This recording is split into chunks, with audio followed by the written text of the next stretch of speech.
Today's class is called Blowing of the Trumpets. One of the weapons that we have is a trumpet. This is something that the children of Israel are going to have. The priest, the high priest, the priest of Israel, saints, these are the instruments that we had. These were more than instruments. As I said, these were weapons. First thing we're going to go to is Colossians chapter 3, verse 17. And whatsoever you do in word or deed, do all by Hashem, HaMashiach, Yahushua, giving thanks to the Heavenly Father, Yahawah, by Him. All praises to the Most High through Yahawah, HaMashiach. Hallelujah. Hallelujah. Let's go to Psalms chapter 98. Psalms 98. Why do we have trumpets? Why do we have a celebration called the blowing of the trumpets? Why is that important? Why don't we have something like that in Babylon? Why is it of no significance? Why haven't we ever heard this in churches that we have been to in our lifetime? How come the pastors never blew trumpets? Think about that one. Psalms chapter 98, verse 6. Psalms chapter 98, verse 6. It reads, with trumpets and sound of a cornet, make a joyful noise before the Most High the King. So this is something that the Most High loves. It says make a joyful noise. Anytime you blow that trumpet at full speed, it's going to make a joyful noise. Now, we've heard jazz musicians like John Coltrane, Miles Davis, right? They use a bugle or a saxophone.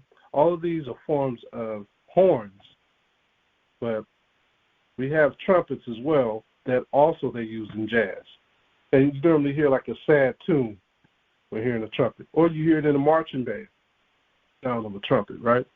But we're going to read why the trumpet is a holy idol of the Most High. It's a biblical instrument of the Bible.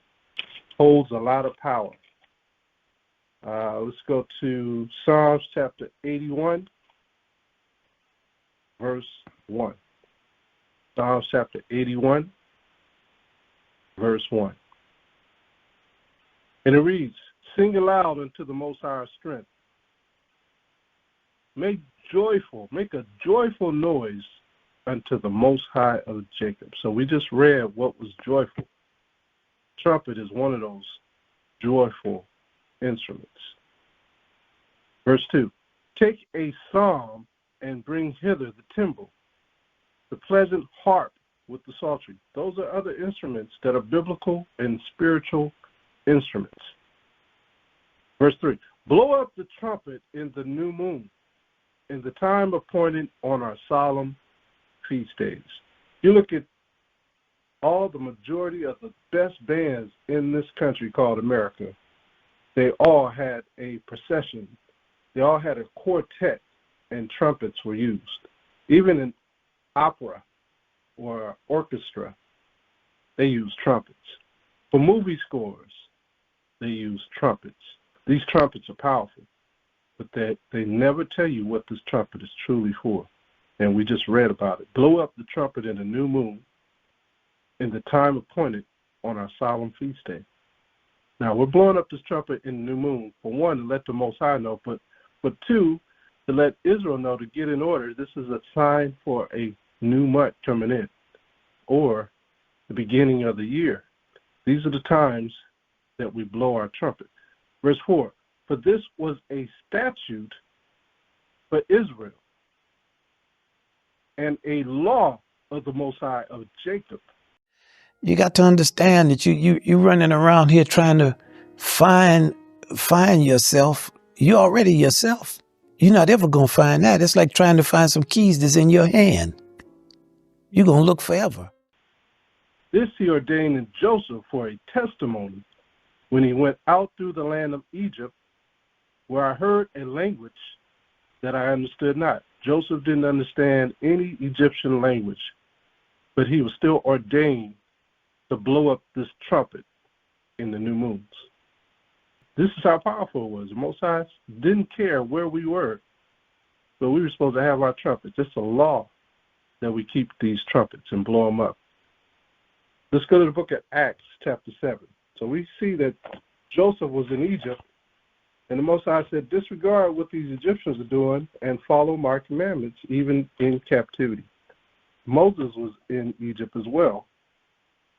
And this was a little time afar off after Joseph had passed away, that Moses had came. We're talking about a few generations. Acts chapter 7, verse 18. It reads, Acts chapter 7, verse 18, till another king arose, which knew not Joseph. The same dealt subtly with our kindred, and evil entreated our fathers, so that they cast out their young children to the end they might not live. So we know about this story because we read it in Exodus. We know about how the new Pharaoh came and he started killing the children of Israel because he didn't want this Messiah to come. Something similar to the Yahawah story with King Herod. Verse 20, in which time Moses was born and was exceedingly fair and nourished up in his father's house 3 months. Verse 21, and when he was cast out, Pharaoh's daughter took him up and nourished him for her own son. And Moses was learned in all the wisdom of the Egyptians and was mighty in words and in deeds.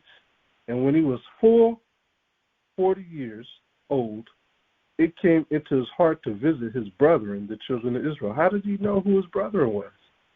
The Spirit moved Moses. The Spirit of the Most High moved him, and all the elements just started to add up. It's just like us being here in this land. All the elements are beginning to add up. We're starting to see things. We're seeing biblical artifacts. We're seeing books. We're seeing things that just doesn't make sense. We're seeing us being taken in captivity. All these elements, they start to line up. And this is the same thing that Moses went through. Things just started to line up. His spirit started to agree with his brethren. He said, something just ain't right. Okay? The same thing that we've been going through, Moses went through. It's a spiritual awakening. And Moses was learned in all the wisdom of the Egyptians and was mighty in words and in deeds. He said, this ain't me. So for some reason, I'm not agreeing with this stuff. Just like Abraham didn't agree with Chaldeans. He didn't agree with their gods. Verse 23, and when he was full 40 years old, remember he was 40, it came into his heart to visit his brethren, the children of Israel.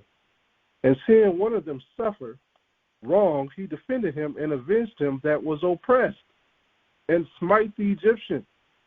For he supposed his brethren would have understood how that the Most High by his hand would deliver them. But they understood not. Just like today, our people don't understand that we are the Hebrews. That there's a sorrow that comes along with being in the truth. And it's that your brethren don't understand. Verse 26, and the next day he showed himself unto them as they strove, and would have set them at one again, saying, sirs, ye are brethren. Why do you wrong one to another? But he that did his neighbor wrong thrust him away, saying, who made thee a ruler and a judge over us? Now, they was in the Egyptology stuff. Can you imagine? Wilt thou kill me as thou didst the Egyptian yesterday? Then fled Moses at this saying, and was a stranger in the land of Midian, where he begot 2 sons. And when 40 years were expired, there appeared to him in the wilderness of Mount Sinai an angel of the Most High in a flame of fire in a bush. When Moses saw it, he wondered at the sight, and he drew near to behold it. The voice of the Most High came unto him, saying, I am the Most High thy power, the Father of Abraham, Isaac, and Jacob. Then Moses trembled and durst not behold. Then said the Most High to him, Put off thy shoes from thy feet, for the place where thou standest is holy ground. I have seen the affliction of my people which is in Egypt, and I have heard their groaning, and have come down to deliver them. And now come, I will send thee into Egypt. Now just think about everything we just read. Remember, the ordinance that Joseph had was to what? Blow up the trumpet in the new moon. Now we're down to Moses. Why aren't they speaking about this? Because it was happening right before our eyes. The children of Israel were still keeping this ordinance of blowing the trumpet, even though they were in Egypt. This is one of their customs. They kept this custom. This is one of the reasons why Moses probably came to, because of this trumpet being blown once every month. Trust me, Joseph taught his children. I have seen the affliction of my people which is in Egypt, and I have heard their groaning, and have come down to deliver them. And now come, I will send thee into Egypt. This Moses whom they refused, saying, Who made thee a ruler and a judge? The same did the Most High send to be a ruler and a deliverer by the hands of the angel which appeared to him in the bush. So Moses went back to Egypt with somebody with him. He went back with an angel. Think about that. He went back to Egypt with an angel. How do you think he was able to do all those miracles? The Most High sent an angel with him. He brought them out after that he had shown wonders and signs in the land of Egypt and in the Red Sea and in the wilderness 40 years. So he left Egypt at 40 years old. He was in Midian for 40 years. He went back to Egypt when he was around 80. This is that Moses which said unto the children of Israel, Prophet shall the Most High your power raise up unto you of your brethren like unto me. Him shall ye hear. So here we are, we have Moses, and Moses remembered that he was an Israelite. Being that he remembered this, he took an angel back to the land of Egypt. So upon entering into the wilderness, we have to think about after they left, after he convinced the minds of the people that he was a servant of the Most High, and that all the miracles that he did was from the Most High.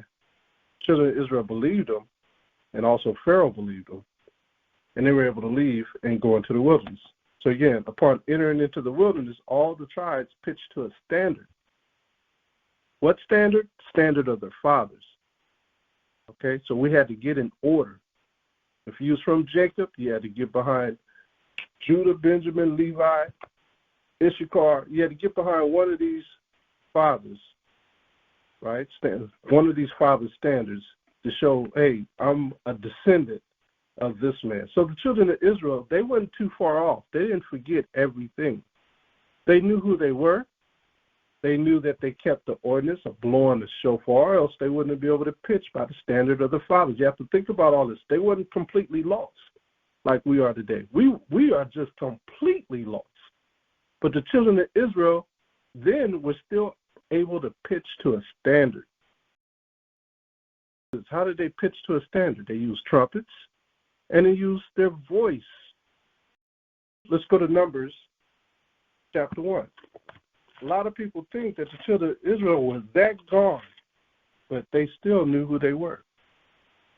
Remember, they took Joseph's bones out of the land of Egypt with them. So they all knew who they were, according to the 12 tribes of Israel. Numbers chapter 1, verse 1. Numbers chapter 1, verse 1. And the Most High spoke unto Moses in the wilderness of Sinai in the tabernacle of the congregation on the first day of the second month, in the second year after they were come out of the land of Egypt, saying, Take ye the sum of the congregation of the children of Israel after their families, by the house of their fathers, with the number of their names, every male by their poll. What's the poll?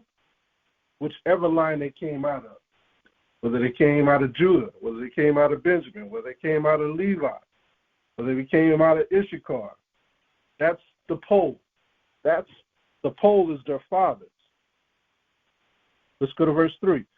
From 20 years old and upward, all that are able to go forth to war in Israel, thou and Aaron shall number them by their armies. So now they're making armies. All those who are 20 years and older are able to be in this army. And with you there shall be a man of every tribe, every one head of the house of his fathers. And these are the names of the men that shall stand with you of the tribe of Reuben. For lack of time, I'm just going to say the tribe. Of Simeon, of Judah, of Issachar, of Zebulun, of the children of Joseph, of Ephraim, of Elishama, the son of Ammihud, of Manasseh, Gamaliel, the son of Pedazor, of the tribe of Benjamin, of the tribe of Dan, of the tribe of Asher, of the tribe of Gad, of the tribe of Naphtali. Numbers 1, verse 16. These were the renown of the congregation, princes of the tribes of their fathers, heads of thousands in Israel. And Moses and Aaron took these men which are expressed by their names, and they assembled all the congregation together on the first day of the second month. How did they do that? How did they assemble all the congregations? It was by shofar. It was by the trumpets. And they declared their pedigrees after their families by the house of their fathers, according to the number of the names, from 20 years old and upward by their poll. As the Most High commanded Moses, so he numbered them in the wilderness of Sinai. This is the only time we were able to number the children of Israel. And the children of Reuben, Israel's eldest son, by their generations after their families, by the house of their fathers, according to the number of the names, by their poll, every male from 20 years old and upward, all that were able to go forth to war. So they still knew the ordinance of Joseph blowing the trumpet in the new moon. That never left. All right, this is a book called Our Living Bible. I'm going in this book for a reason. We're speaking about Joseph, and when it comes to Joseph, there's a saying that the so-called Jewish people like to say that the Israelites became black after they left Egypt. Okay, that's one of the going sayings in a lot of their books. That's a new saying. But we're going to look at what Joseph actually looked like. He left Canaan and went into Egypt. And this was written by a Caucasian man. It was copyrighted in 1962. Again, this is called Our Living Bible. Now I'm going to show you a couple of things here. First thing we're going to go to is page 23. And what we have here is a lineup of Ham. Okay, look at the distinctions of Ham. Now, there's a small paragraph for each picture right here. And it says the top left, Egypt became the father of Purim, Cretan from fresco in palace at Knossos, 14th century BC. Now it says here, Philistine on relief at Medinat Habu, Egypt, early 12th century BC. This is the Philistine. That's what a Philistine looked like. Bottom left, here. Bottom left, it reads, and Canaan Heth, relief at Bog Hazkoi, Turkey, 15th, 14th century BC. Look at the nose and look at the lips. This is a Canaanite man. All right, here's the last one. Bottom right, Canaan, Genesis 10:6. Potsherd from the Bethian, 14th century BC, Palestine Archaeological Museum. There he is. So these are all men of color. All right. Now this is something most people have seen, but let me tell you that this is even whitewashed as well. I've seen the original, and all these people are dark. All right, just so you know. This is a frescoes, and it talks about the sons of Ham. Cush, Egypt, Put, and Canaan. They're all in Africa today, as you can see. Now let me go on. This is Joseph and his brothers. Now it gives you the storyline of Joseph and his brothers. But down here, the author uses this picture or this photo as Joseph. See that? The black man. Look at what it says. Now Israel loved Joseph, and he made him a long robe with sleeves. Genesis 37:3. Canaanite wearing long sleeve coat from painting in Egyptian tomb. This just isn't some made up thing. This is a painting that was in the Egyptian tomb. 14th century BC. See that? Black man. Now you have some understanding that the Israelites who went into Egypt, they were already people of color, people of dark skin. In Egypt, they don't call people black. They're people of dark skin, of brown skin. So we were dark, brown-skinned people in Egypt prior to leaving in the wilderness. Let's go to another page. Now, I showed you a Philistine, right? This is on page 110. I'll show you the page. 110. So this is the Philistine. Look at what it says. Warrior in Rhodian plate, 6th century BC, British Museum. I'm going to go to the top.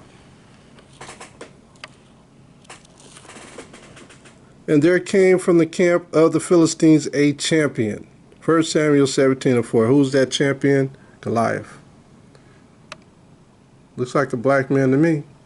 So if the Egyptians were black, if the Canaanites were black, and if the Philistines, the cousins of the Egyptians, were black, what were the Israelites? If they got Moses confused with the Egyptian, and Paul confused with the Egyptian, and Christ ran with his father and mother into Egypt. The Israelites are black.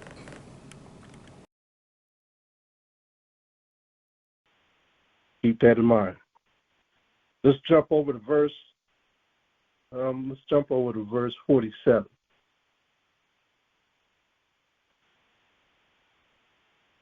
This is Numbers chapter 1, verse 47. It reads, but the Levites, after the tribe of their families, were not numbered among them. So the Levites were the only tribe that were not numbered. I'm going to show you in a second why. For the Most High has spoken unto Moses, saying, only thou shalt not number the tribe of Levi, neither take the sum of them among the children of Israel, but thou shalt appoint the Levites over the tabernacle of testimony, and over all the vessels thereof. Okay, so remember the testimony. What did Joseph have to do every month? Remember, the Most High said he made it a testimony in Jacob. To do what? To blow the trumpet. Okay? And over all the vessels thereof, and over all things that belong to it, they shall bear the tabernacle, and all the vessels thereof, and they shall minister unto it, and shall encamp round about the tabernacle. See that? Let's read down to 52. And when the tabernacle setteth forward, the Levites shall take it down. And when the tabernacle is to be pitched, the Levites shall set it up. And the stranger that cometh near shall be put to death. So who could do this? Only the Levites. They could set up the tabernacle for the Most High. And the children of Israel shall pitch their tents, every man by his own camp, and every man by his own standard throughout their host. So the children of Israel did it, but who corrected them? The Levites. The Most High set them up to be like auditors. They were auditing all the Israelites, making sure they were standing by their standard, making sure they all were from the tribes that they say they were from. The Levites were making that standard sure. Okay, this is serious business. So we have to understand how the scriptures are laid out. Let's go to Sirach chapter 30. Sirach chapter 33, verse 10. And all men are from the ground, and Adam was created of earth. So we all come from the ground. We know this. What color was the ground? Brown. So what color are these men? Black, brown. So we are from the color of the ground. And I just had a dream about this tonight. I just thought about that, saying that. I had a dream about that. I was teaching in my dream. Crazy. All praises to the Most High. Verse 11. In much knowledge the Most High hath divided them, and made their ways diverse. Some of them hath he blessed and exalted. So who did the Most High bless? He blessed the children of Israel. Okay? And some of them hath he sanctified. Who did he sanctify? The Levites. Telling us right now, he sanctified them. And set near himself. So the Levites were set near the Most High. That's why they couldn't be counted, because they are special amongst the children of Israel. They are of the Most High. They are the mouthpiece of the Most High. They are the trumpets of the Most High. But some of them have he cursed and brought low. Who is this? Talking about the other nations. And turned out of their places. Okay, it's like Esau and Elam and all these other nations. So we have to always remember that the Most High set people by him that are of our tribes, and he exalted some of our people to be heroes of our tribes, like the Samsons and the Gideons and Yahawah, King David, King Saul. He exalted them, right? And then we look at those that he blessed are the whole nation of Israel. The whole nation of Israel is blessed. Going back to the covenant of Abraham.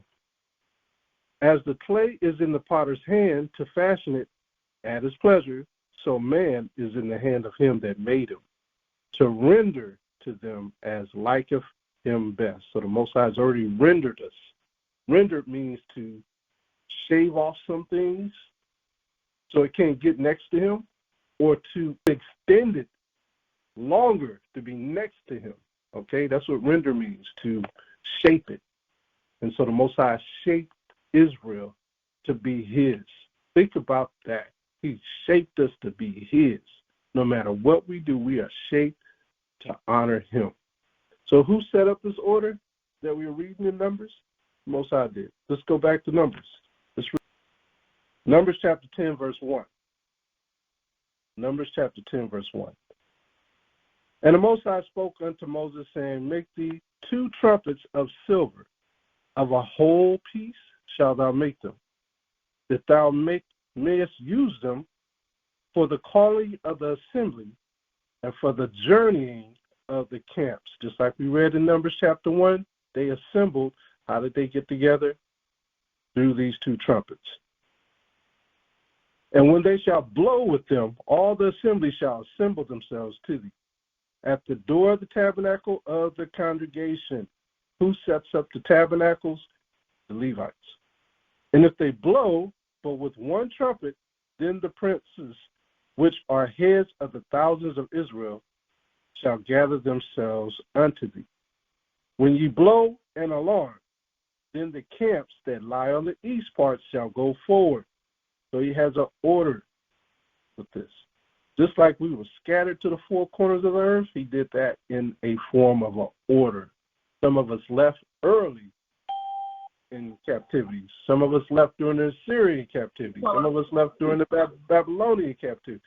Some of us left during the Egyptian captivity. As you read in the Sefer, chapter 29, it talks about how Paul visited the brothers who were in Britain and Ireland and Spain, and that's not even written in the Bible. So when you blow an alarm, then the camps that lie on the east part shall go forward. When you blow an alarm the second time, then the camps that lie on the south side shall take their journey. They shall blow an alarm for their journeys. This is Numbers chapter 10, verse 6, if you're just tuning in. Numbers chapter 10, verse 6. Now, we're in order here.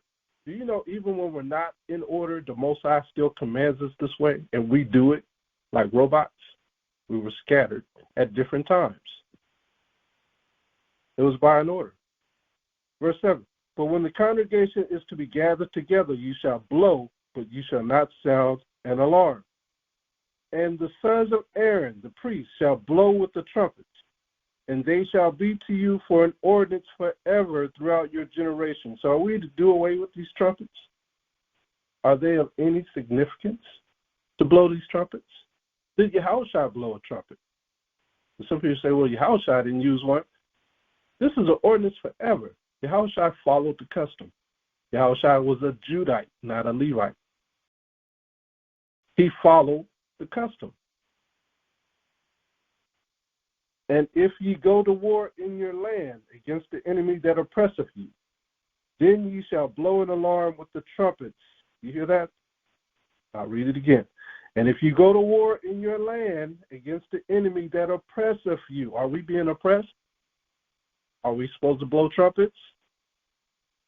Then you shall blow an alarm with the trumpets, and you shall be remembered before the Most High your power, and you shall be saved from your enemies. How are we going to be saved from our enemies? This is a clue. Verse 10, also in the day of your gladness and in your solemn days, and in the beginnings of your months, you shall blow with the trumpets of your burnt offerings, and over the sacrifices of your peace offerings, that they may be to you for a memorial before your power. I am the Most High your power. Now, some brothers will be today, man, you got to have the fruits of the Spirit. You don't have to do that no more. You don't have to blow the trumpets. We don't have sacrifices or peace offerings. They're correct. We don't. But the trumpets are not part of that. The trumpets is more than that. It was an ordinance given to Joseph in the land of Egypt, and it was supposed to continue forever, especially dealing with verse 9. We are in the land of our enemies, and we're being oppressed. The trumpets are necessary. Get that in your mind. The trumpets are necessary. All brothers and sisters should have a shofar. Okay? Don't be slacking. If you don't have a shofar, that means you ain't trying to escape. You ain't trying to be saved from your enemies. Get a shofar. Leviticus chapter 23. The longer you're in it, the less excuses that you have to have one. Okay? If you can help your neighbor and buy one for them, that's a blessing too. Get a shofar. I'll say it more than once. Leviticus chapter 23, verse 24. Leviticus chapter 23, verse 24. I was reading an article just the other day. It was about a slave. In the late 1800s, this dude lived to be 115. And what was his job?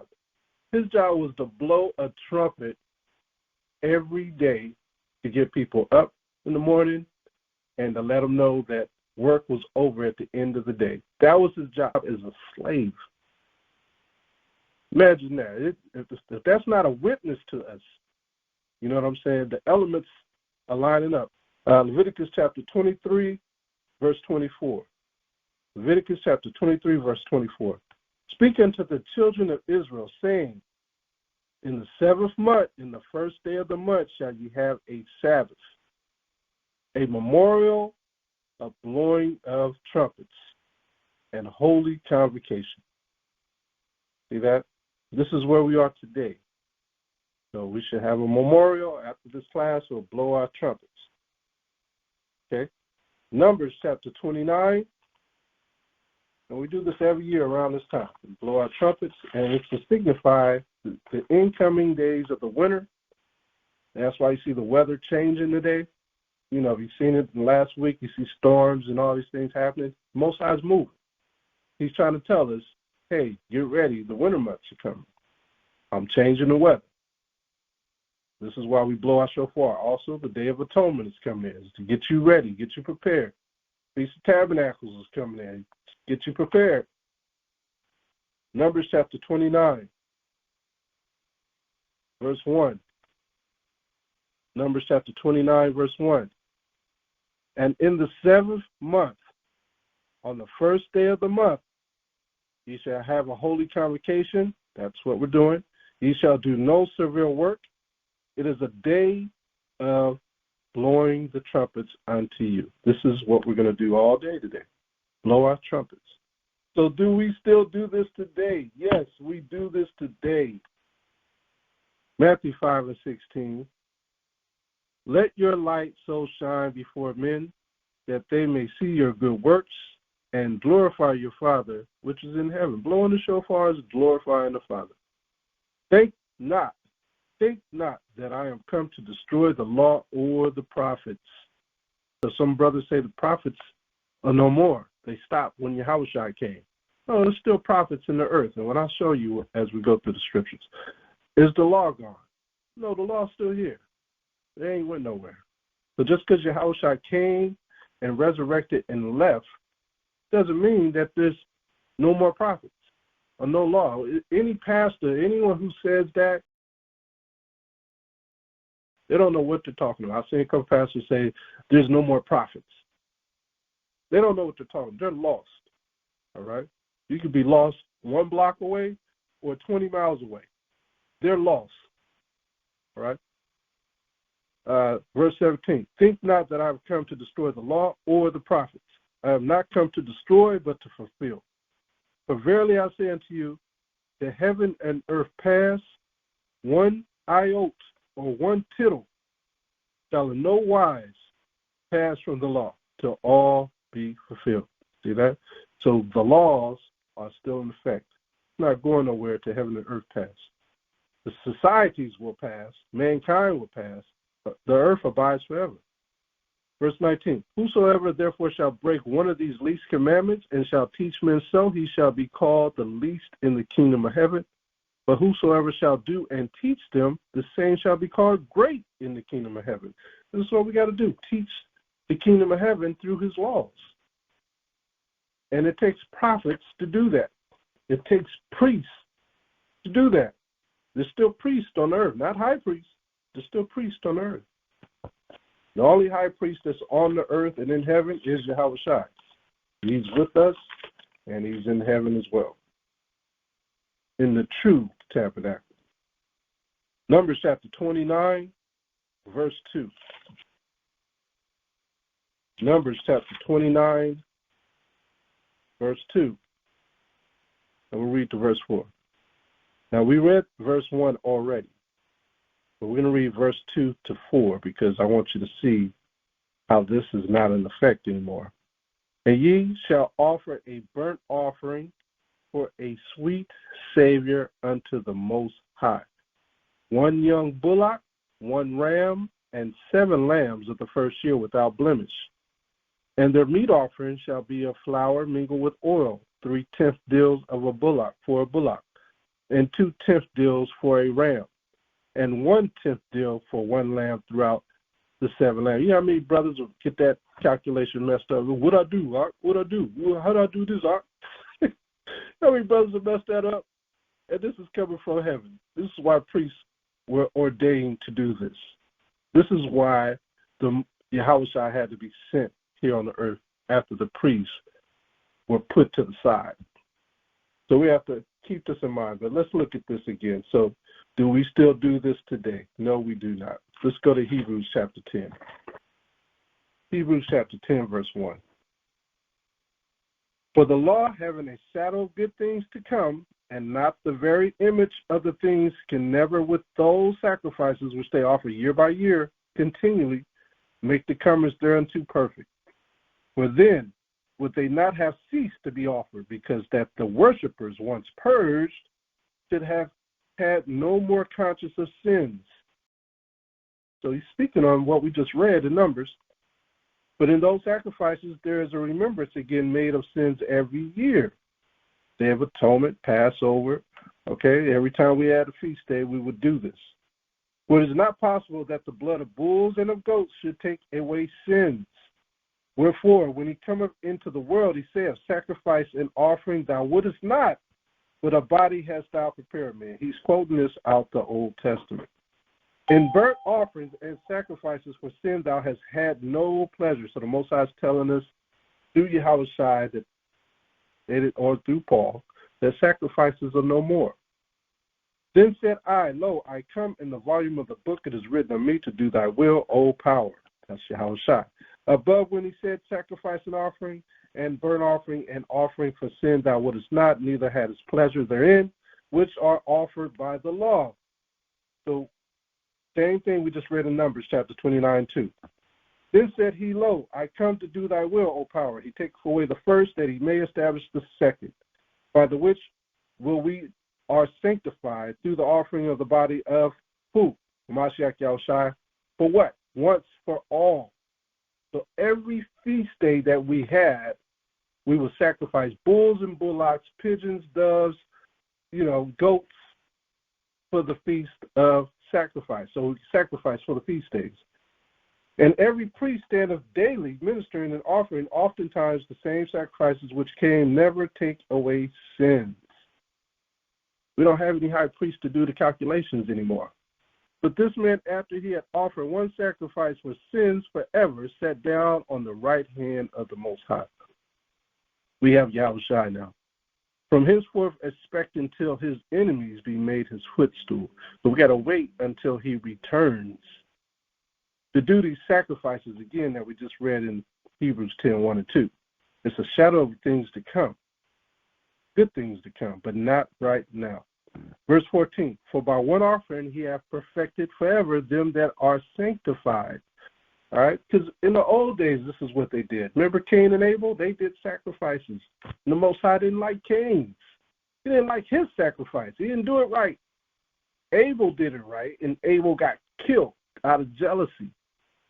Why would the Most High have us deal with that same jealousy today? So he sent Yahawah. So we ain't mad at each other. All right? Verse 14, for by one offering he hath perfected forever them that are sanctified, whereof the Holy Spirit also is a witness to us. For after that he had said before, this is the covenant that I will make with them after those days, saith the Most High. I will put my laws into their hearts. The laws are still here. And in their minds will I write them. And their sins and iniquities will I remember no more. We don't need that sacrifice anymore. Yahushua did it for all. But do we still keep the feast days? Yeah, he said keep this ordinance forever. But the sacrifices are no more. Okay? Now, let's get into this part. So we acknowledge the feast days. We remember the feast days. Do we still do this? Yes. Can we still blow our trumpets on the new moon if the sacrifices are gone? Can we still blow our trumpets when we are in trouble and our enemies are oppressing us? Yes. Remember what he said in Numbers 10 and 9. Go back to Numbers 10 and 9. Some brothers just want to fight and argue saying that this is done away with, but this is not. Because this is an ordinance to Joseph in Egypt forever. Numbers chapter 10, verse 9. And if ye go to war in your land against the enemy that oppresseth you, then ye shall blow an alarm with the trumpets, and ye shall be remembered before the Most High your power, and ye shall be saved from your enemies, as Deuteronomy 28 and 68 says, and no man will save you. Okay? But we will be saved from our enemies through the Most High Yahawah, by Hashem or Mashiach Yahushua. This is an ordinance that we've got to keep still. This hasn't went anywhere. So what kind of war are we in today? We are fighting a spiritual war. Let me show you why the shofar is important. Ephesians chapter 6, verse 10. Finally, my brethren, be strong in the Most High and in the power of his might. Put on the whole armor of the Most High, that you may be able to stand against the wiles of the devil, the deceiver. For we wrestle not against flesh and blood, but against principalities, against powers, against the rulers of darkness of this world, against spiritual wickedness in high places. We deal with this daily. All of us deal with this. Put on the whole armor of the Most High, that you may be able to stand against the wiles of the devil. For we wrestle not against flesh and blood, but against principalities, against powers, against the rulers of the darkness of this world, against spiritual wickedness in high places. Wherefore take unto you the whole armor of the Most High, that ye may be able to withstand in the evil day, and having done all to stand. Stand therefore, having your loins girt about with truth. What is truth? Truth is Psalms 119, verse 142. Thy righteousness is everlasting righteousness, and thy law is the truth. And the law was established with Joseph as a testimony in Egypt, where he blew the shofar, where he blew the trumpet. We have to blow our trumpets. Verse 14, stand therefore, having your loins girt about with truth, and having on the breastplate of righteousness, and your feet shod with the preparation of the gospel of peace. That's speaking how Yahawah did, Sermon on the Mount, chapter 5. Above all, taking the shield of faith, wherewith ye shall be able to quench all the fiery darts of the wicked, and take the helmet of salvation and the sword of the Spirit, which is the word of the Most High, praying always with all prayer and supplication in the Spirit, and watching thereunto with all perseverance and supplication for all saints. You are blowing your shofar not just for you, but for all the saints who can and who cannot blow their trumpet. Let me show you something powerful. Everything we just read is the armor of the Most High. And so by reading that and remembering the laws established, we are to keep these forever. They don't go anywhere. Judges chapter 7. Remember I said you're blowing this not only for yourself, but for your brethren. Judges chapter 7. And let's drop down to verse 17. Now this is dealing with Gideon, one that the Most High exalted. Judges chapter 7, verse 17. Judges, the book of Judges, chapter 7, verse 17. And he said unto them, look on me, and do likewise. And behold, when I come to the outside of the camp, it shall be that as I do, so shall you do. Blow your shofar for not just yourself, but for all your brethren. When I blow with the trumpet, I and all that are with me, then you blow the trumpets, also on every side of all the camps, and say, the sword of the Most High and of Gideon. What is the sword? That shofar of Israel. So Gideon and the 100 men that were with him came unto the outside of the camp in the beginning of the middle of the watch, and they had but newly set the watch. And they blew the trumpets and broke the pitchers that were in the enemy's hands. Imagine that. And the three companies blew the trumpets and broke the pitchers and held the lamps in their left hand, and the trumpets in their right hands to blow withal. And they cried, the sword and the Most High and of Gideon. And they stood every man in his place round about the camp, and all the hosts ran and cried and fled. You blow it not for you, but for all the children of Israel. So put on the whole armor of the Most High. Wisdom of Solomon, chapter 14. Most High said, when you're at war, blow the shofar. Wisdom of Solomon, chapter 14, verse 22. Wisdom of Solomon, chapter 14, verse 22. Moreover, this was not enough for them, that they erred in the knowledge of the Most High, but whereas they lived in the great war of ignorance. So what kind of war are we in? Ignorance. The day of evil. Those so great plagues called they peace. So what is peace? Peace is keeping the commandments. When we speak the commandments, then it's a war for all other people. So we blow the shofar, we speak the laws, statutes, and commandments. It reads in verse 23, but whilst they slew their children in sacrifices, or used secret ceremonies, or made revelings of strange rites. They kept neither their lives nor marriages any longer undefiled, but either one slew another traitorously or grieved him by adultery. So the Rosicrucians, the Freemasons, they're all still sacrificing us. They're still sacrificing, trying to sacrifice our children, like he said, by strange rites. We got Masonic rites. There's Catholic rites. There's all types of wicked rites in this land. So yes, you should have in your possession a trumpet, a shofar, so when you blow it, the Most High will know he needs to rescue you through Hamashiach. What did he call Israel again? If you have a second guessing about only the priests to blow the shofar.